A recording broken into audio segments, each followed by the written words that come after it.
As an emergency responder, you need to recognize the high level of risk you're exposed to in working at the scene of a roadway incident or any location where vehicular traffic is present. You also need to understand that even though there is no absolute protection for emergency responders, you can operate within a protected environment by following these three guiding principles. Provide traffic control, leave space, and be seen. Now let's take a closer look at each one of these. Temporary traffic control, or TTC, is accomplished by using devices such as cones or flares. These devices are used to alert drivers of the incident and guide them around or past the incident scene. Giving the motorist a well-defined path helps to protect everyone working at the incident. By using traffic control devices properly, we can create a protective space between the incident responders and the moving traffic. This is accomplished by making sure the traffic incident management area is long enough and wide enough to provide a buffer and yet still allowed for movement of traffic. Being seen by other drivers as they pass the incident is critical to your safety. All personnel working on the scene should wear a high visibility safety vest. Be safe, be seen.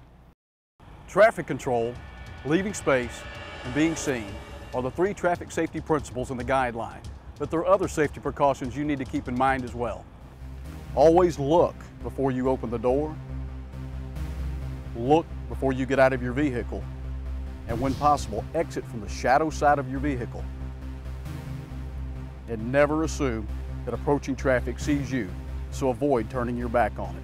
Of course, you should always wear your appropriate personal protective equipment, PPE, for your job, and be very cautious when you retrieve or replace equipment on the upstream side of the vehicle. And finally, you want to limit exposure and time at the scene. You've got to have enough personnel and equipment at the scene to get the job done, but try to keep it to a necessary minimum. And consider leaving the scene or releasing other units as soon as possible. Remember, the longer you're on the scene, the greater the risk. The first emergency response vehicle to arrive at scene should give an on-scene report to 911, providing information such as the nature of injuries, entrapment, fire, spills, roadway hazards, or the need for other resources.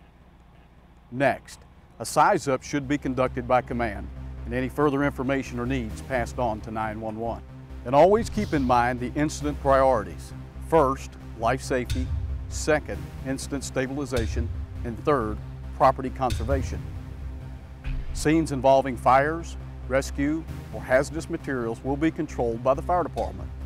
Law enforcement will control scenes that involve accidents or incidents that have no injuries. Georgia DOT will assume control of the clearance of the scene. Unified command should be established as soon as possible to meet the needs of each agency and to ensure the safety of all responders. We've addressed the three general traffic safety principles.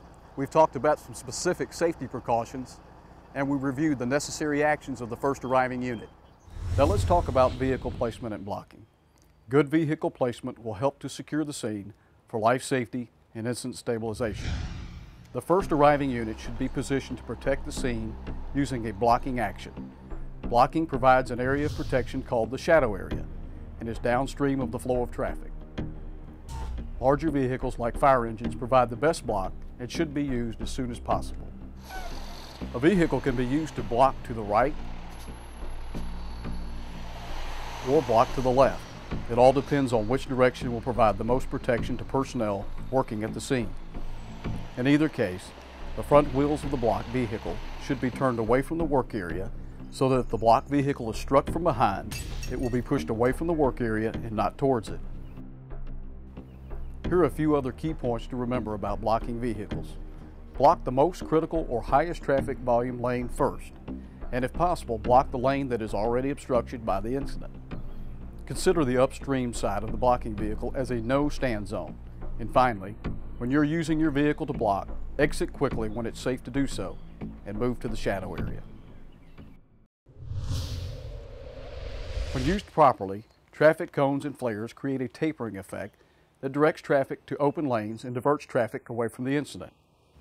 The end of the taper should be at least 100 feet from the first blocked vehicle, with the cones or flares being spaced apart a distance equal to the speed limit in feet.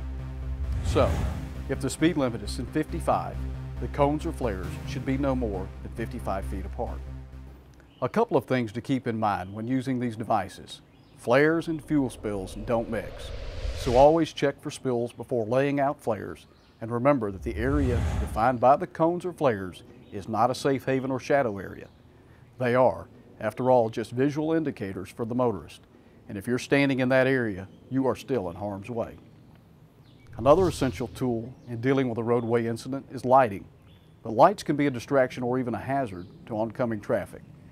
So when possible, turn off forward-facing emergency lights and headlights and use only as many emergency lights as necessary to give adequate warning to motorists.